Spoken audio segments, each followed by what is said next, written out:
Right, Einstein, imagine you've got this horse, clever Hans. Everyone thinks it's a mathematical genius, tapping out answers to complex sums. But then, a scientist, Oscar Funkst, steps in and says, hold on a moment, is it truly thinking, or is it just reacting? Ah, the classic. The horse was just picking up on subtle cues from its trainers, wasn't it? A brilliant mimic, not a mathematician. But what's that got to do with our digital overlords? Precisely. Because we've done the same thing, but with GPT-3. We treated it like a human participant in a battery of cognitive psychology experiments. We wanted to know, is it a genuine thinker, or just a stochastic parrot that's really, really good at predicting the next word? Okay, I'm listening. So, you threw the Linda problem at it? That classic where people fall for the conjunction fallacy. Linda's a bank teller, or a bank teller and an active feminist. The latter seems more specific, so people jump to it, even though it's statistically less likely. Indeed. And GPT-3? It fell for it. Just like a human. In fact, on many of these classic vignette-based tasks, decision-making, information search, even a simple causal reasoning test, GPT-3 was indistinguishable from us. Sometimes, even better. It didn't fall for the cab problem base rate fallacy like most humans do. No way.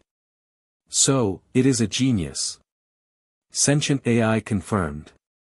We can all pack up and go home, Professor. Hold your horses, Einstein. I knew you'd jump to that.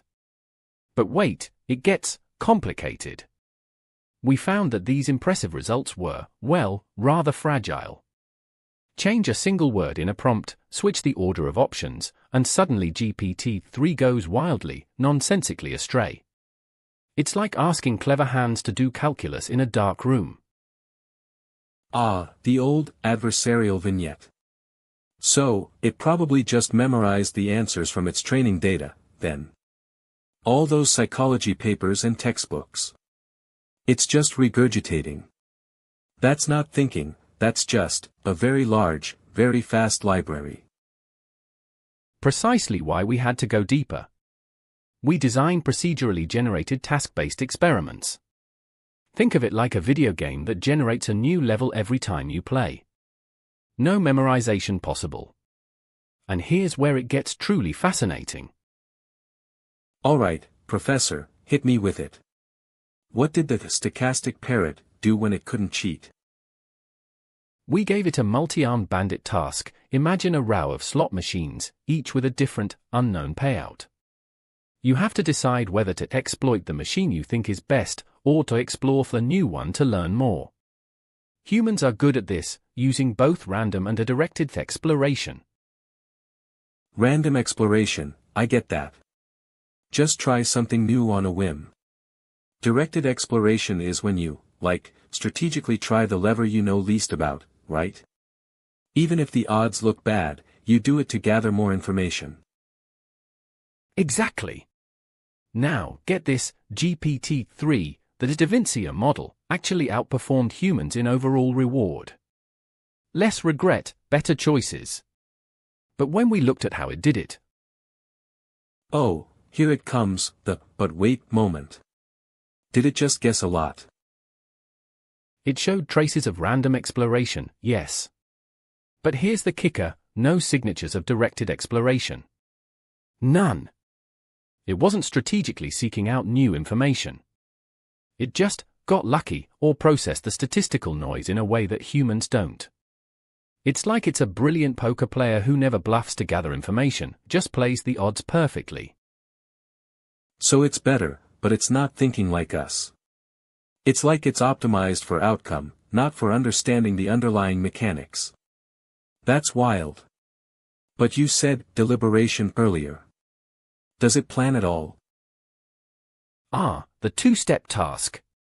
We send it on a spaceship to planet X or Y, then it goes to a second stage.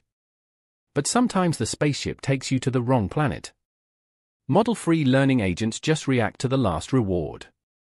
Model-based agents, like humans, learn the structure of the environment and plan ahead. They think, if I got a reward on planet Y, but I intended to go to X and ended up on Y by accident, maybe I should still stick with X next time. Right, because they understand the map of the universe, not just the last treasure chest they found. So, GPT-3. Signatures of model-based reinforcement learning. It actually decreased its probability of repeating an action after a rare, rewarded transition. It's like it understood the unexpected detour. A language model, planning ahead, deliberating. Remarkable.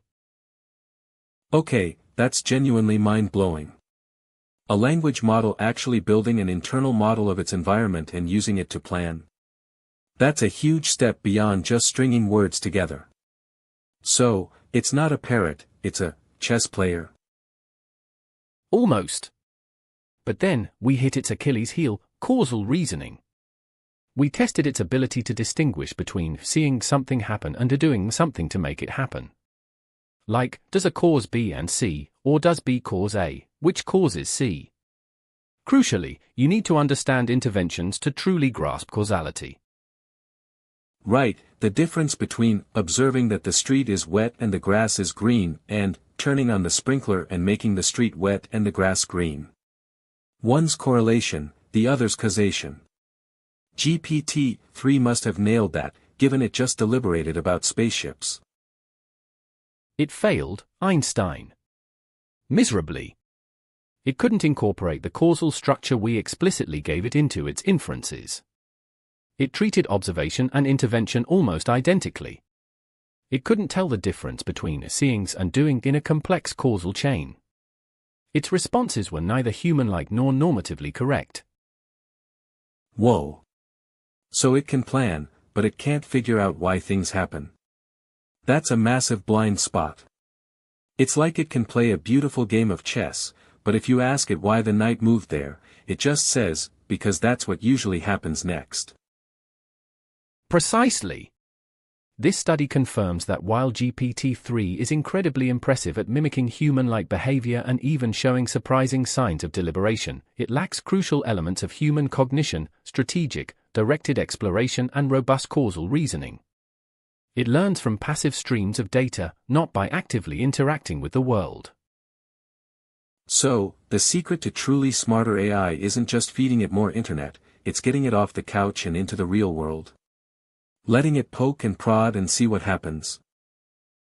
Precisely, Einstein. To match the full complexity of human cognition, future models will need to be agents, not just models. They need to learn by doing, by interacting, by experiencing the consequences of their actions. The next breakthrough isn't just about bigger data, it's about active engagement.